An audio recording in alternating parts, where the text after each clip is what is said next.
Good morning, welcome to day 5 of our sourdough cultures.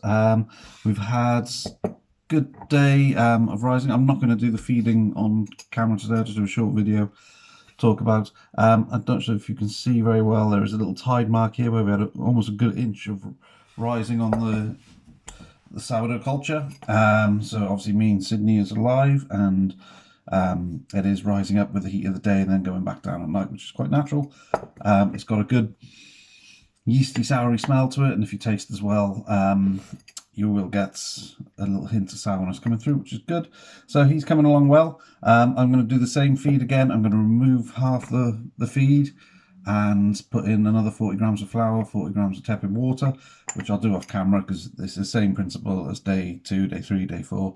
And then jar B, again, we've had a good little rise on there because it's a slightly bigger jar. We're seeing not such a big rise, but what I have been doing now as of yesterday, and I will again today, the half the mix I'm taking out of jar A, I'm going to put into jar B because I don't really want to waste the flour that we're using.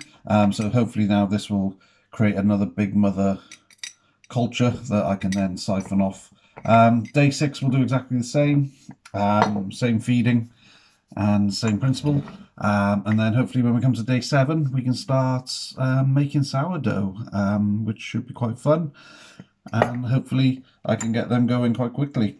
But like I say, what I am going to do after about day 7 is put some into other little jars and make other cultures from that then I can jar up, give to, if you know people that are at home and you can safely deliver without going out, or if they're within walking distance on your daily exercise and you want to drop off little jars of culture to people so they can make their own sourdoughs, be a really nice gift. Or if you know an elderly relative that's close by and in walking distance, you can drop them a little jar on their draw a little label, or do a little label saying feed me, and they can feed them. They've got their own culture then to go. So they make great little gifts. Like I say, if you've know someone in the local area that you want to give that to, then we'll do that later in the next few days. But I'm going to do the feed again.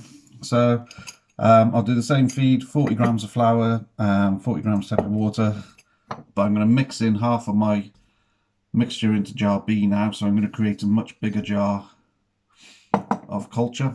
So I've got, hopefully if we're in lockdown for a bit longer now as it seems, then we'll have a good sourdough culture to keep going and keep making sourdough. So I'll see you later. Bye.